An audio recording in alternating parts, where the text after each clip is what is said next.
Amém. Amém. Amém. Meus amados, vou aproveitar que já estão de pé, por gentileza, graça e paz. 2 Pedro, abra por favor.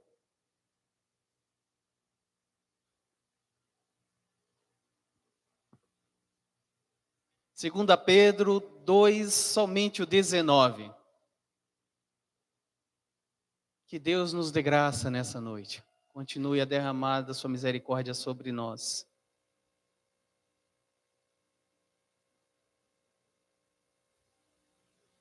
Amém.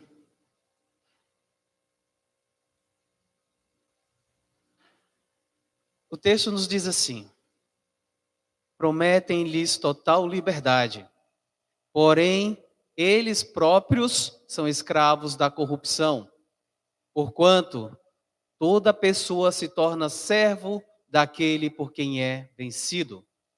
Amém? Vamos pedir a Deus mais uma vez. Amado Deus, obrigado pela tua graça e amor derramado sobre nós. Abençoa o teu servo, pastor Miguel, onde está pregando ali no N5, ó Deus. Continua a usar a vida dele como tantas vezes vimos usar aqui. Quero te rogar também pela Casa de Recuperação Vida e Paz, que hoje faz 24 anos. Que o Senhor continue a abençoar aquela instituição. Que ela continue a cumprir o teu propósito de libertar vidas. Que o Senhor continue a derramar graça e sustentá-la. Abençoa toda aquela liderança. Cada irmão que se propõe a abençoar. E ajuda, Senhor, que eles continuem a libertar vidas. Não para a glória deles, mas para a de Jesus. É o que nós te pedimos em nome de Jesus. Amém. Os irmãos, podem sentar.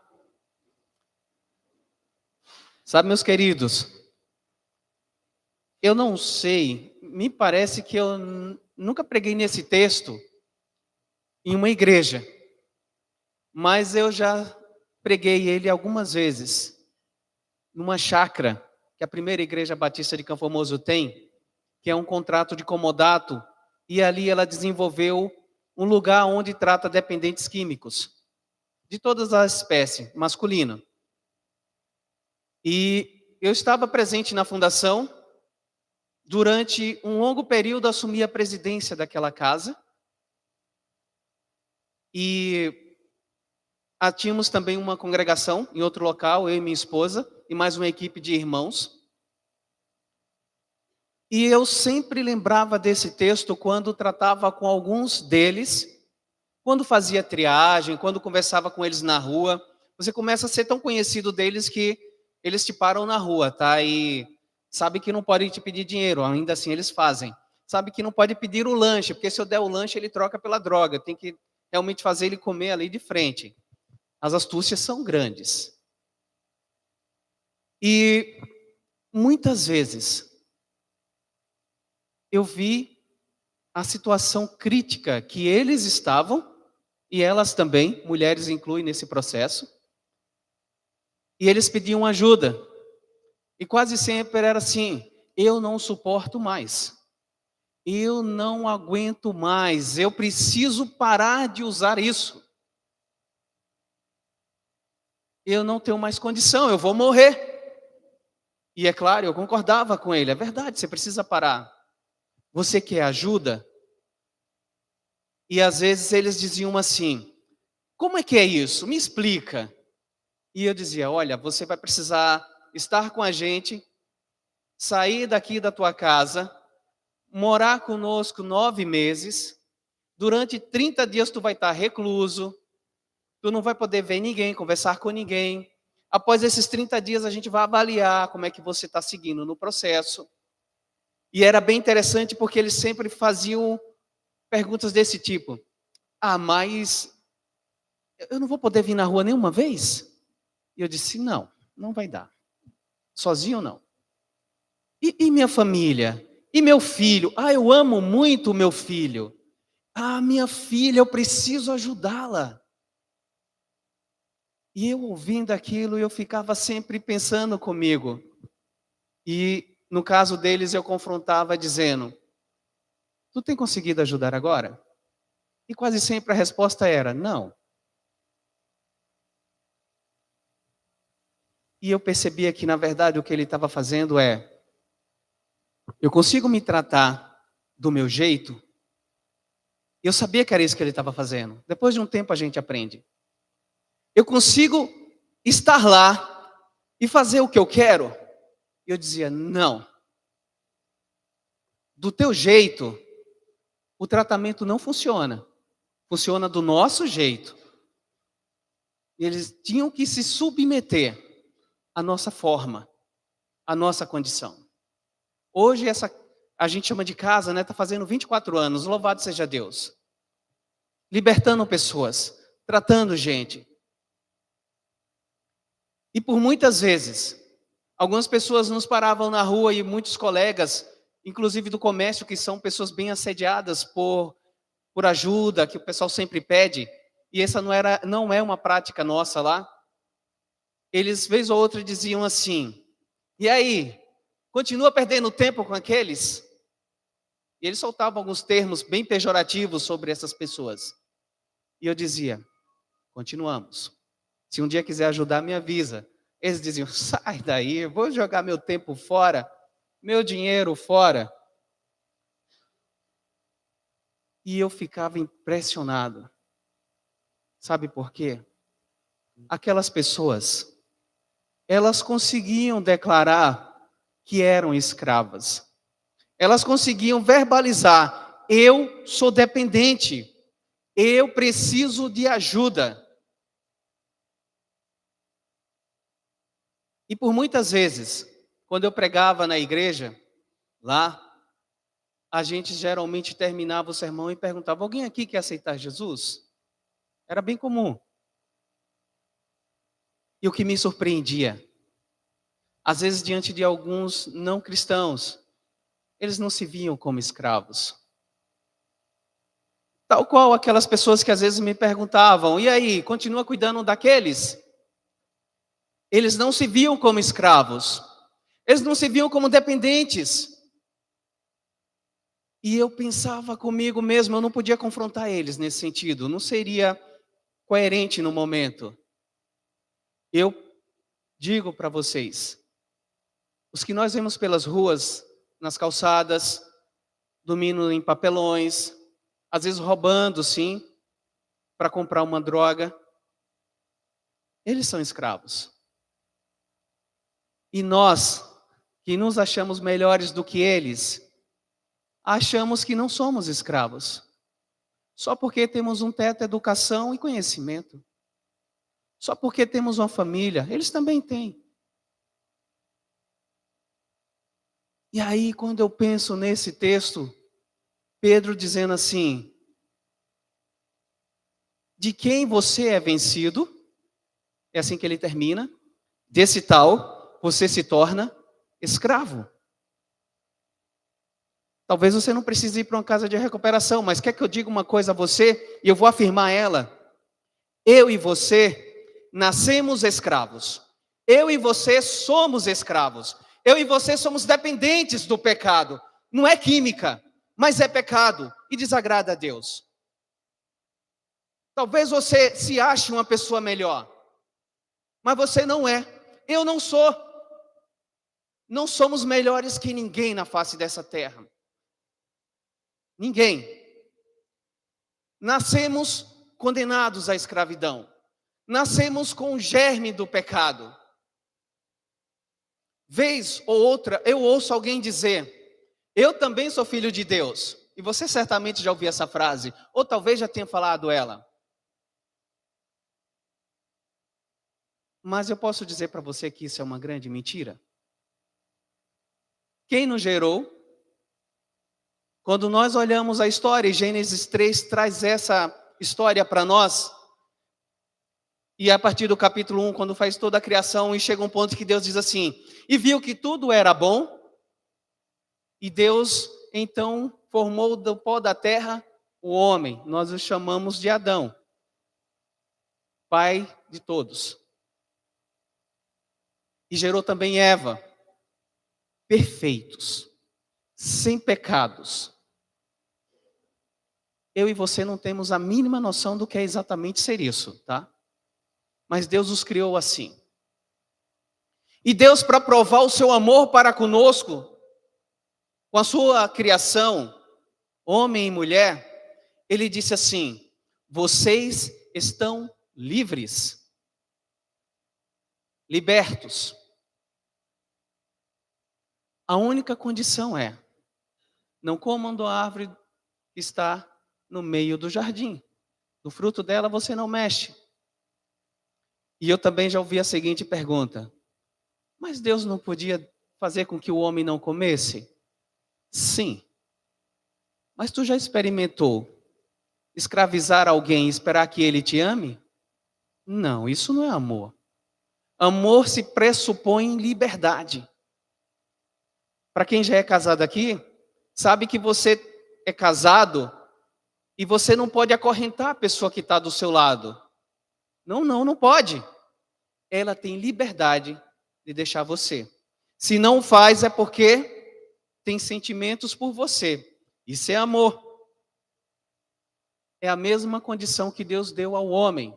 Adão, tu pode pecar, mas se tu pecar, tu morrerás. E Adão viveu por muito tempo. O texto não traz o conceito tempo, em anos. Mas Adão viveu na presença de Deus por muito tempo. O que nós podemos entender pela descrição do texto é que Adão não procriou antes de pecar. Senão teremos também pessoas perfeitas como Adão. Porque pessoas perfeitas geram pessoas perfeitas. Pecadores geram pecadores. E quando Adão caiu e saiu da presença de Deus, aí nós viemos. E aqui está a nossa raiz, no Adão imperfeito. O Adão imperfeito era somente uma criatura de Deus agora.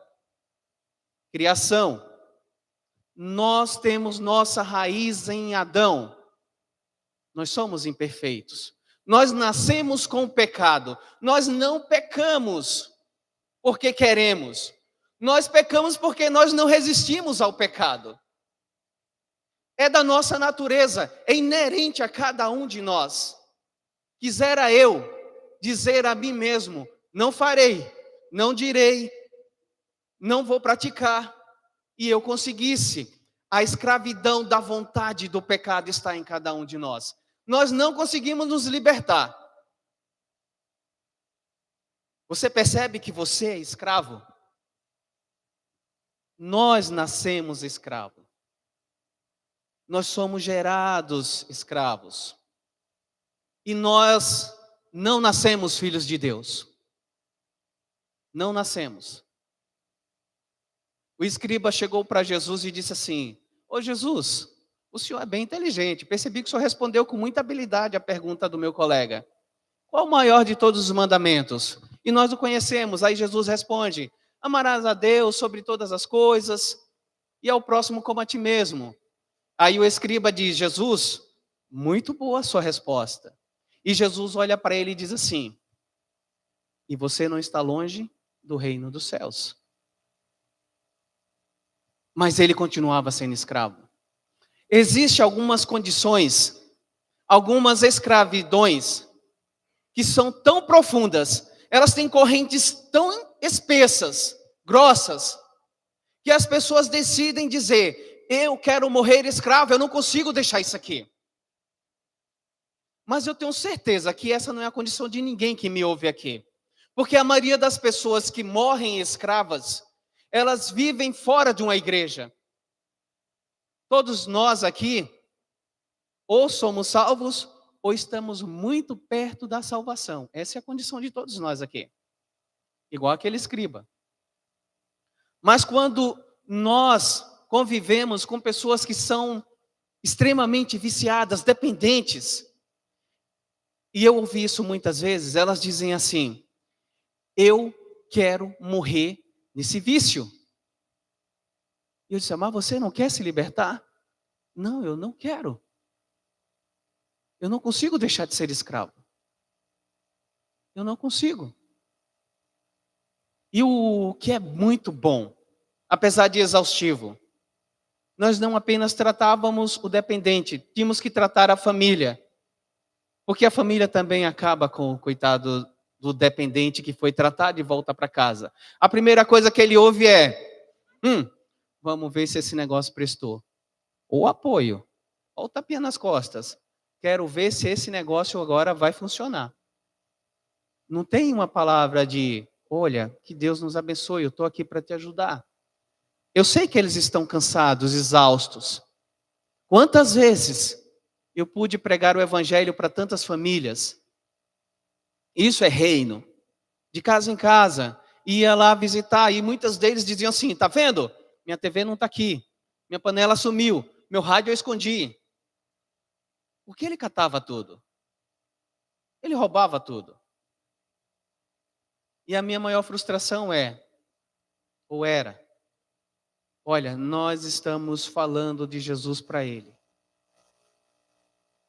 Vocês também querem ter compromisso com Deus? Vamos todos mudar? Vamos todos ter uma nova vida? E vocês acreditam que elas diziam assim, grande parte das vezes: não, isso não é para mim. Mas faz com que ele aceite Jesus? Ele precisa. Eu não preciso. Eu dizia: você acha que você realmente não precisa? E lia a Bíblia, conversávamos sobre como receber o novo acolhido, porque teria todo um processo de recebimento. E nós sempre visitávamos a família, sempre. Todos precisavam ser tratados. Mas poucas vezes, infelizmente, eu vi eles serem libertos da droga e, acima de tudo, eu vi eles serem libertos da escravidão do pecado. Aceitar Jesus como Senhor e Salvador. Esse número é extremamente pequeno. Pequeníssimo. A Cristolândia, que tem um belo trabalho no Brasil todo, tem uma estatística que diz que para cada 10 dependentes que se trata, 3 saem recuperados e 1 cai no processo. E 2 ficam arriscando se manter. Mas geralmente, de fato, 2 se mantêm. É uma margem muito curta de sucesso. E eu estou falando deles para que você possa avaliar como eu e você somos. Se você acha que não há pecados em nós, só porque nós não usamos um crack, não fumamos um cigarro de maconha, que Deus não vai nos condenar se nós não nos arrependermos, eu sinto em lhe dizer: o ladrão da balinha, uma simples bala, que não se arrependeu, vai para o mesmo lugar do que assassinou alguém. Aos olhos de Deus, todos somos pecadores. Todos somos escravos. De quem você é vencido? Quem está vencendo você? Quem? Eu sei que você batalha para vencer. Eu sei que você tem lutado para vencer. Mas quem tem vencido? Nesse mundo, nós não venceremos sozinhos. Nós não conseguiremos. Ou nós pedimos a ajuda de Deus, ou nós nos inclinamos a Deus, ou nós vamos morrer em nossos delitos e pecados. E sinto dizer, seremos condenados. Não basta vir à igreja. Não basta ouvir uma boa palavra. E nós gostamos de boas palavras, tá? Nós gostamos de boa teologia. Mas o que faz nós irmos para o céu é confessar pecados. É mudança de vida. É isso que faz as pessoas entrarem no céu. É reconhecer Jesus como Senhor e Salvador. É necessário. Eu sempre encontro com frequência uma grande resistência em pessoas boas socialmente falando.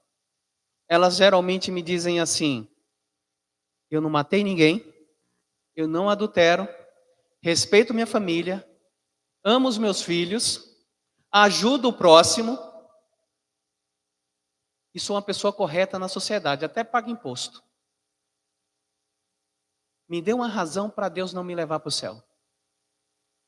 E eu digo, é simples. Isso daí tudo é obrigação nossa, como cidadão.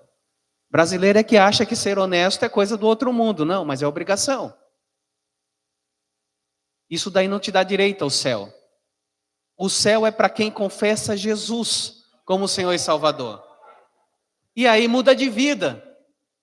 Não é o que eu faço que me leva para o céu. É quem eu aceito e quem eu me torno que me leva para o céu. E quando eu me torno cristão, eu não faço as coisas para agradar Jesus ou simplesmente porque agora eu sou cristão. Eu faço por amor a Deus. Agora é quem eu sou quem dirige o que eu faço. Não é o que eu faço que agrada a Deus. É quem eu sou primeiro que dirige o que eu faço. Os valores não podem ser invertidos. Deixa eu ler aqui para você, Efésios capítulo 2, verso 4, 5, 6, 8, 9 e 10. Diz assim, Efésios 2, 4. No entanto, Deus que é rico em misericórdia, por meio do grande amor com que nos amou, deu-nos vida em Cristo, estando nós ainda mortos em nossos pecados. Portanto, pela graça sois salvos. Ouça o que o texto diz, estávamos mortos, mas Cristo nos deu vida. A vida verdadeira é só quando a gente aceita Cristo. Não é quando nós estamos respirando, é quando nós aceitamos a Cristo. Deu-nos vida, estando nós mortos em nossos pecados. Desde Adão, todo mundo que nasceu, nasceu morto. Morto. Verso 6. Deus nos ressuscitou com Cristo e com Ele nos entronizou nos lugares celestiais em Cristo Jesus. Olha aqui, Deus nos ressuscitou em Cristo. É nele, é por causa dele que nós temos vida. Não é porque nós somos bons, é porque Ele nos deu vida estando nós mortos. Percebem? Não nascemos salvos, não nascemos com vida eterna. Precisamos renunciar nossa vontade, a escravidão da nossa vontade, para então ter vida eterna. 8. Porquanto, pela graça sois salvos, por meio da fé. Isso não vem de vós, é dom de Deus. Olha Deus tirando daqui todo o nosso orgulho, caiu por terra. Toda a nossa benesse, toda a nossa boa ação, tudo aqui caiu por terra. Não vem de nós. Não vem por intermédio das obras, a fim de que ninguém venha se orgulhar por esse motivo. E 10. Pois somos criação de Deus, realizada em Cristo Jesus para vivermos em boas obras, as quais Deus preparou no passado para que nós as praticássemos hoje. A Bíblia, a palavra de Deus, ela realmente consegue, e glória a Deus por isso, botar nosso orgulho lá no chinelo. Ela bota a gente no nosso lugar. Ela deixa muito claro quem somos. Pecadores. Não nascemos salvos. João capítulo 3. Jesus fala com Nicodemos. É uma história muito conhecida, então não vou lê-la. E é logo ali no verso 3, quando eles começam a conversa, Jesus dá logo uma direta em Nicodemos. Ô Nicodemos, tu precisa nascer de novo. E Nicodemos fica, hã? Como assim? Eu sou mestre em Israel, eu sou gente boa, eu pratico boas obras, olha nós de novo aí tentando comprar Deus. E Jesus disse, não, nada disso. Necessário vos é nascer de novo. É necessário. Nascemos escravos, irmãos. Nascemos escravos, meu amigo. Não tem como entrar no céu se não aceitarmos a Jesus como Senhor e Salvador. Nós somos caídos, querendo ser cheios de Deus. Esse é o contexto mais próximo aqui do contexto que Pedro traz. Caídos querendo ser cheios de Deus. E Pedro traz um relato de homens que começam a pregar na igreja, trazendo novas concepções, novas doutrinas, novas interpretações para esse texto, aonde as pessoas afagavam seus egos, aonde a palavra não confrontava.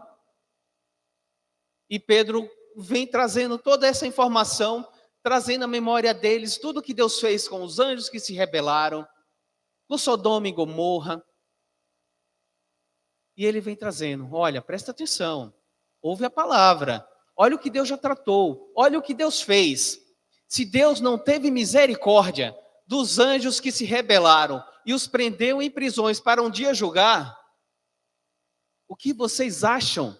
E Pedro falava à igreja, o que vocês acham que Deus vai fazer com esses malditos que pervertem a palavra?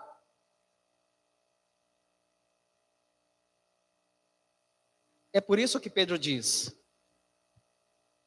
não se deixem vencer. Não permita que as lutas cotidianas, e permitam-me falar assim, parece que o nosso dia a dia tem um rolo compressor querendo machucar a gente, machucar e suprimir a nossa fé.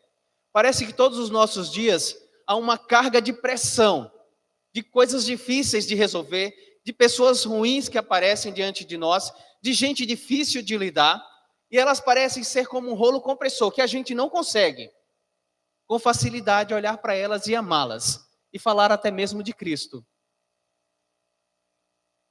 O dia a dia parece ser bem pesado. E às vezes a gente veio à igreja justamente para... Não é o que nós fazemos como batista, tá? Mas eu vou usar o termo. Parece que é uma sessão do descarrego. Descarregar tudo que está machucando a gente para ver se a gente começa a semana mais aliviado. Para ver se a gente enche de coisas boas a semana que só nos trouxe coisas ruins. Às vezes a gente vem à igreja com esse propósito. Está errado? Não estou dizendo que isso está errado. Mas como os filhos de Deus, a gente sempre tem que estar aqui com o princípio de cultuar, de louvar a Deus. E o nosso culto continua quando nós saímos pelaquela porta. Na verdade, ele nunca para. Ele é eterno. Aqui e lá no céu. Ele nunca para. Então nós não somos crentes agora. Nós somos crentes em todo momento. Difícil é viver isso em todo o tempo. Se vivêssemos, certamente já estaríamos no céu, não é verdade? Mas a gente ainda consegue pecar. E pecamos porque nascemos pecadores. Porque o pecado é a nossa vontade. Porque somos escravos do pecado. Mas eu aceitei Jesus, me libertei do pecado? Sim te dizer, também não.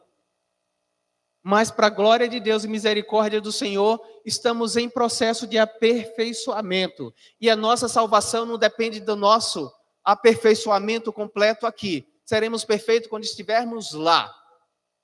Então Deus é muito bom. Ele não está aqui dizendo para ninguém, ou para você que me ouve, resolva primeiro os seus problemas difíceis e depois venha e me aceite. Não, não é esse o critério. É venha como está, sujo, pecador, doído, acabado, machucado, com raiva, com ira, odiando alguém, sim, mas venha. Deixa a palavra começar a tratar. Não é para se tornar bom, não é para ser perfeito, você não consegue. Nem mesmo depois que aceita Jesus nós conseguiremos. Mas é para vir como está. É para continuar como está? Não. Aí em diante Deus trata. É essa a nossa fé. É assim que a gente crê. E é assim que temos visto Deus agir. Ele tem transformado vidas. Ele tem mudado. Deus é extremamente misericordioso. E Ele tem tratado todos aqueles que dizem, eu não suporto mais a mim mesmo. É por isso que nós vamos à igreja. porque nós não suportamos mais a nós mesmos e queremos mudar. Se é para estar diante de Deus do jeito que eu era, não vai trazer muito resultado. Talvez você aprenda algum linguajar de crente. Talvez você aprenda ser como talvez os dependentes. Aquilo me achava muito engraçado às vezes, mas eu ficava pensando como eles queriam fazer aquilo. Eles, com o mês sendo tratados, eles já diziam assim: Pai do Senhor, ô pastor, o senhor consegue umas calças social para mim, uma gravata e umas camisas de manga longa? Eu digo, para quê? Porque eu quero ir para a igreja, eu quero ser crente. Eu digo, de fora para dentro? Começa de dentro para fora. E eles, mas pastor, como é que vão pensar que eu sou crente? Eu digo, simples. Quando tu for crente, as pessoas percebem. Não é a roupa, é quem somos. Vi a igreja, é espetacular. Eu não estou aqui condenando isso. O que eu quero dizer é que não se vista com roupa de crente. Não se vista com nome em hall de membro de uma igreja. Isso não nos ajuda a ser salvo. Não faz diferença. Não faz. Romanos 7,15 nos diz assim: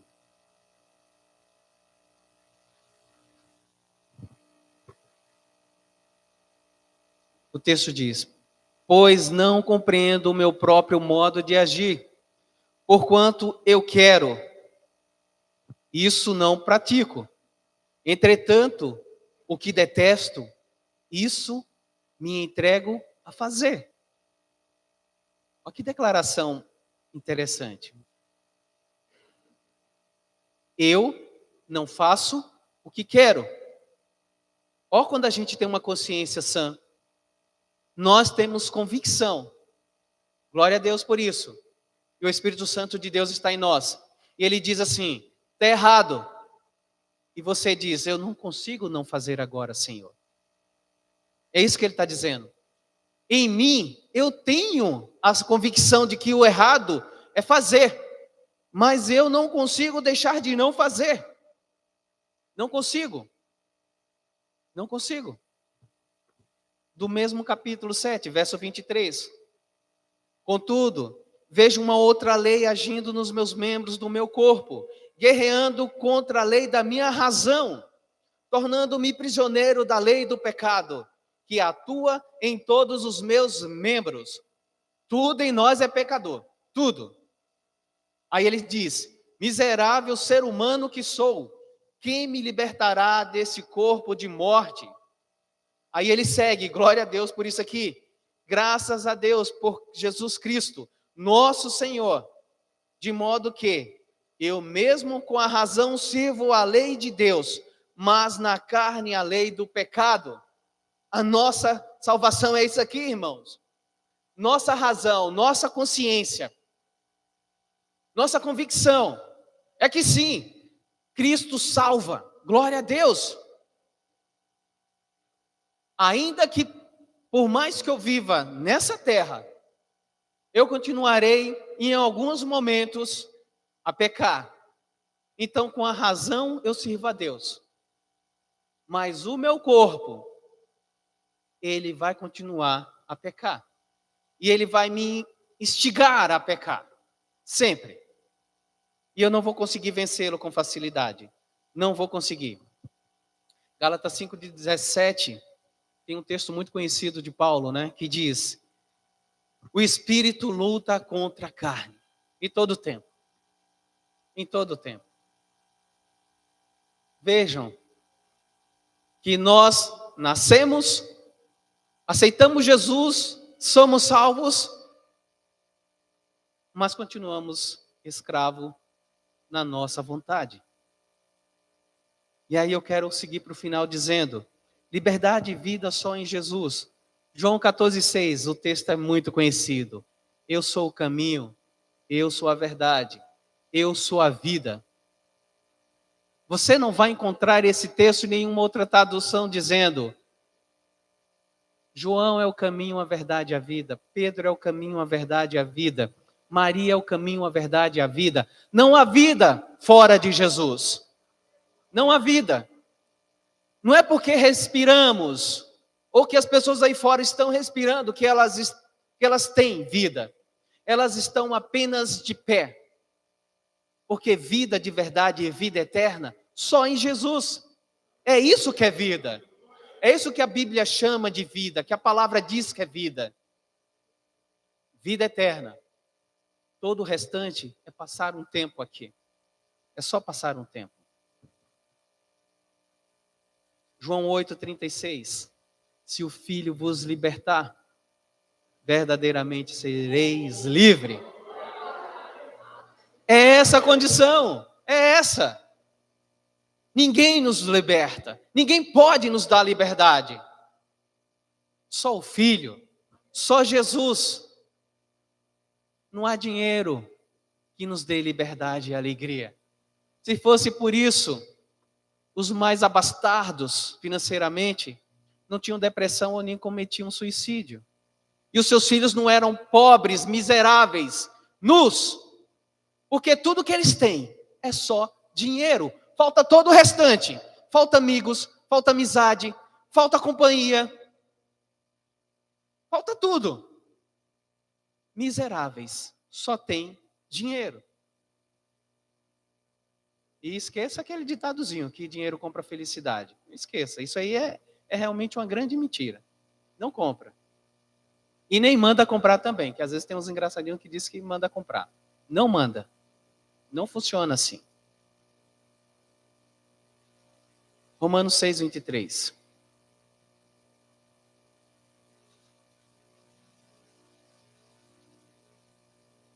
Porque o salário do pecado é a morte, mas o dom gratuito de Deus é a vida eterna por intermédio de Cristo Jesus, nosso Senhor. Deus é muito bom, irmãos. O último verso para a gente finalizar. Isaías capítulo 1.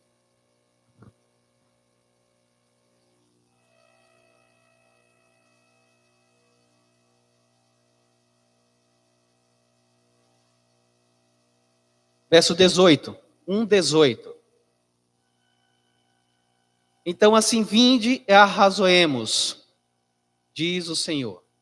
Ainda que vossos pecados sejam como a escarlate, eles se tornarão alvos como a neve.